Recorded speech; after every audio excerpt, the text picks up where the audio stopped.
Hello everyone, welcome to Jets TV. Please comment, rate, subscribe guys, comment, rate, subscribe, like the videos. Also share the videos as well, folks. I want to thank everyone that does watch and share my videos. You folks are the absolute best. So without further ado, folks, let's go ahead and talk about what we have coming up this week in the NFL. We got a lot of games coming, but whoa. I almost forgot. You guys got to keep me honest. You folks got to remind me.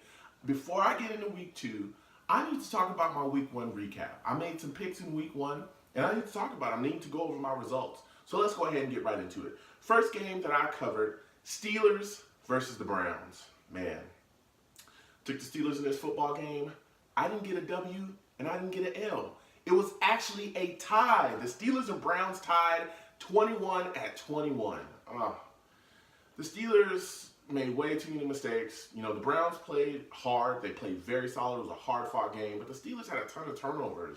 Ben had a ton of turnovers. It was just really sloppy day for the Steelers, and I want to see them improve in their next game. But it is what it is. Shout out to Steelers fans, and shout out to Browns fans. I have Browns fans in my inbox right after it saying, hey, we almost had it. We almost made you wrong, but we couldn't get the job done. So hats off to both of those teams. Again, they tied. What in the world? Next game I covered, Jags at Giants. Took the Jaguars in this game, got myself a W. Jags beat the Giants 20-15. Jags just keep it pushing, man. There were some mistakes, you know, early in this game they were able to recover from.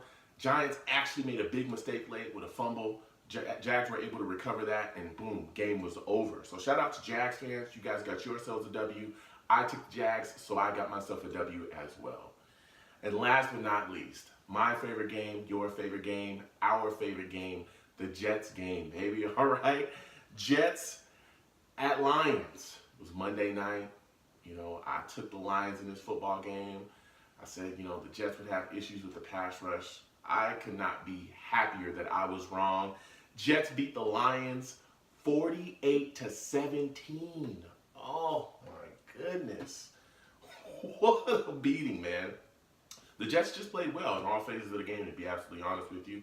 We got to Stafford early and often, forced him into a lot of mistakes. The defense looked very well prepared. The offense was able to take advantage of a lot of short field situations. Sam looked extremely competent, looked very good on the road. He absolutely went out there and did his thing. And they just continued to make plays consistently throughout the night. Even special teams chipped in as well with big kick returns. One of them for a touchdown from Roberts. So, you know, hats off to the Jets. What a game. We got to continue this momentum. We can't, you know, get lazy or get sleepy because we started off the season with a big-time win. We got to keep it moving and keep it going, you know. Don't let this be a letdown for your next one. So, again, the Jets beat the Lions 48-17. So, now it's time, all right? It is time. It is time to talk about Week 2. I am ready to go. Week 2 is here. It's right in our faces. A lot of teams got a lot of questions going into this week. So let's go ahead and talk about it, all right? First game I'm going to cover for Week 2, Panthers at Falcons. Ooh, man, listen, this is going to be a fight. Division rival, got a lot of things going on there. First, we're going to talk about the Panthers. Greg Olsen out.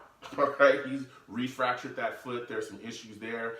Got me wondering about Carolina's offense, all right? Now you're going to have guys like Devin Funchess who's going to have to really step up and get more targets. And I think they'll start running McCaffrey a bit more as well. Not too worried about Carolina's defense. It's pretty sharp. Got a lot of guys that can get after you. But I'm just wondering how Cam's going to maneuver without, you know, that steady target in Olsen. So we'll see how they dial it up there. You look at the Falcons, man. Whew.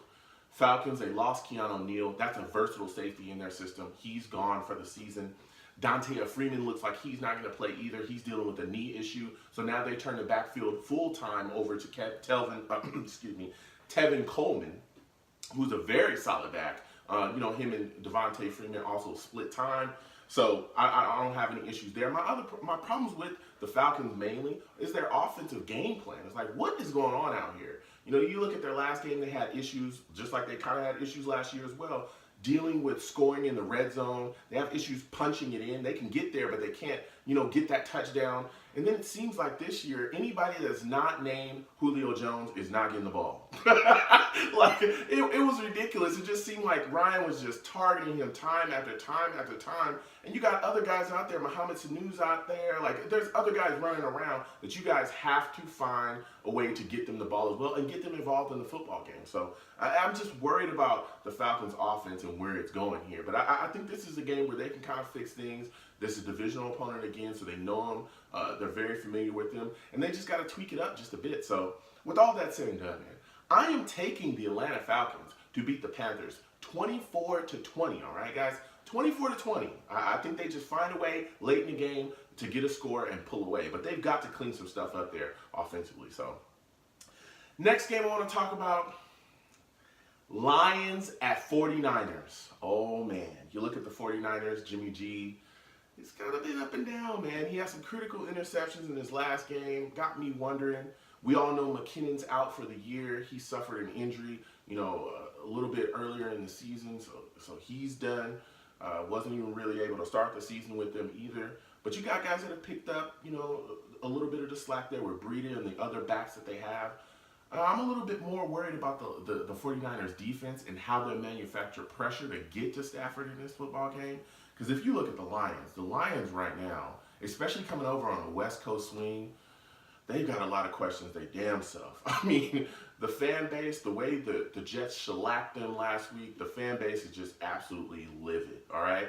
And things are starting to come out from Detroit that there's some rumblings that the players don't like, the head coach now is Matt Patricia, that they're not excited about him and that they haven't been excited about him, since pretty much he was hired. He's enforced a lot of rules in the offseason within the locker room that they do not like whatsoever.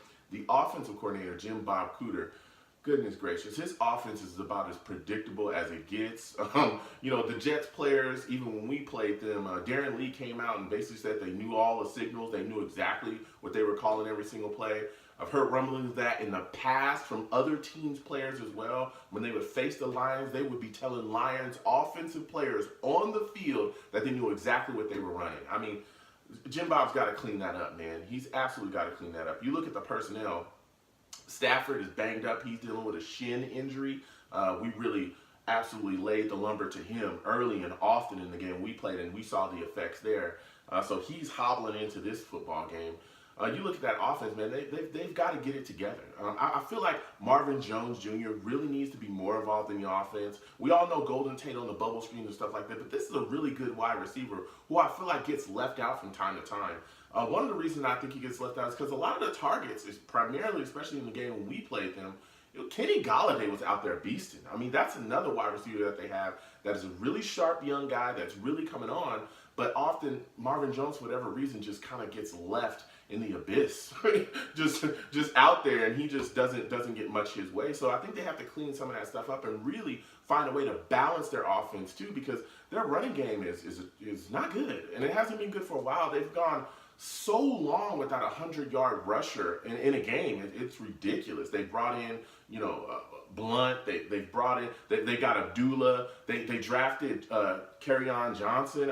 He's barely used. Once he gets going, they pull him out the game. I don't know exactly what the Lions are doing, but they've got to get it together. This offense has got to become more balanced. If they want to run the ball, then they've got to start running it better and more effectively. And then things will open up off that. You won't have to put Stafford in such a position where everything is on his shoulders, because everything is, hey, get the ball to Matt, 5-7 step drop and just find somebody to bomb it to. He's going to get destroyed out there if you guys continue to do that.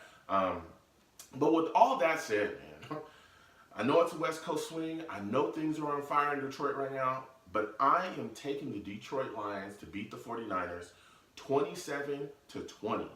I literally believe that it comes down to the last 2 minutes of the fourth quarter and the Lions get a solid drive to go down and score. That is exactly what I'm calling, and that's exactly how I think it's going to happen. Because, man, things are going awry, but I think the Detroit Lions have enough talent to take the game. So, again, I am taking the Lions to beat the 49ers 27-20. And last but not least, guys, all right, it's time. My favorite game, your favorite game. It is our favorite game, baby. It is the Jets game, okay? Let's talk about it. Dolphins at Jets. Listen, Division rival. I can't stand them. I hate the Dolphins. I hate their fans. I hate their coaches. I hate the stadium that they play in. You know, I hate the piece of land that the stadium is on. I cannot stand this team. All right, you look at the Dolphins. They're coming in. You know, the offensive line has taken a hit. All right, Pro Bowl player Josh Sitton, he's done.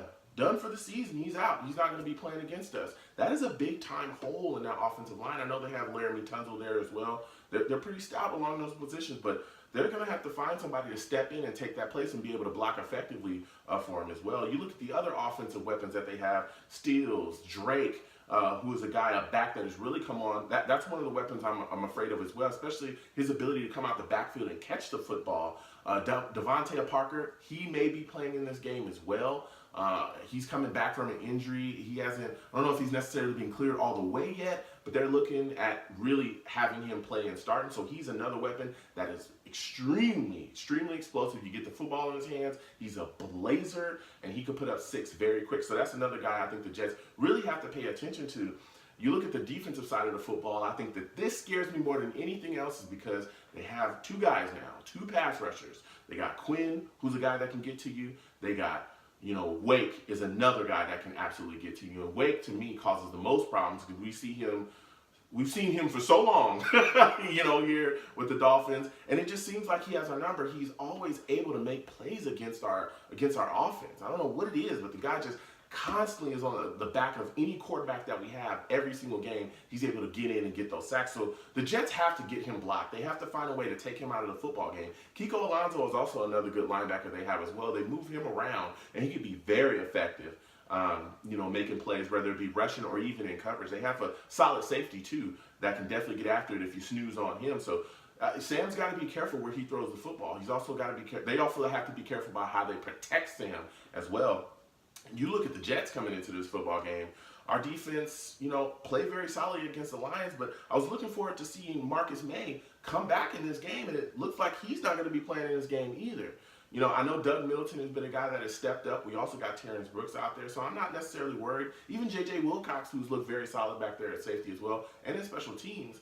So I'm not that worried, but I'm wondering, when is May coming back? Hopefully it'll be next week, because this guy is a talent, man. He's a young guy. We've seen him, you know, turn it on and really show up and put up, you know, big time plays for us. So I want to continue to see his growth. And with him not playing so far this season, it's kind of got me a little worried. I'm not super worried, but I'm a little worried about what's going on with him. You look at Curse as well on the offensive side of the ball. It looks like Curse is going to be joining us this week. He's going to make his season debut. This is big for us, man. This is who I think literally is our best wide receiver. I think Jermaine Curse can do every single thing in the book. So when you add him with Robbie, Pryor, I mean, we really start to show up here, and we really start to be able to make plays with him in there. And I think that if Sam can find him and get him the football, man, Curse is going to absolutely show up and show out, especially with a new one coming on as well. We were really excited to see him in the last game, and he really put on and showed people that once he gets the football in his hands, man, it's going to take a whole lot to bring him down, and he will run right through you if you're sleeping, all right, because he is a big, strong dude. You look at our offensive game plan, I think, for this game is going to have to be, we have to run the ball effectively. We got to get some up-tempo stuff going, and we can't let these pass rushers start mauling Sam. We cannot let that happen. So we got to keep them off balance and beat them up just a little bit with the run game and just open up stuff from other ways as far as our passing game. So I know the Dolphins are going to bring the kitchen sink. I know they're going to bring a lot of blitzes because Sam, even though he's a very poised quarterback, even though he's just super calm under pressure, he's still a rookie. We all got to keep in mind, he's still a rookie. So they're going to try to give him different looks, disguise stuff, and they're going to send guys early and often. So the offensive line has to really pan together and get things going. So with all that said and done, man, listen, I am taking the New York Jets to beat the Dolphins 37-6, all right? 37-6, man. 37-6. I don't respect the Dolphins. I understand they got some things going on over there. They got players, whatever. I think, especially with Josh Sitton out, we'll get to Tannehill early and often, and we're going to bang him around. And anybody knows anything about Tannehill, once you start jacking him up, he becomes erratic, and he starts throwing turnovers, throwing interceptions. It just happens, all right? So, again, I am taking the New York Jets to beat the Dolphins 37-6. I want to thank you guys for watching, man. Please comment, rate, subscribe, comment, rate, subscribe. Also share the video. I want to thank everyone that does watch and share my videos. Listen, Sunday's coming. Football's here. Enjoy your times with your families, folks. Sit down, have your favorite beverage, eat some pizza, eat whatever it is that you want to eat, and just enjoy yourselves, all right? So have a good one, folks.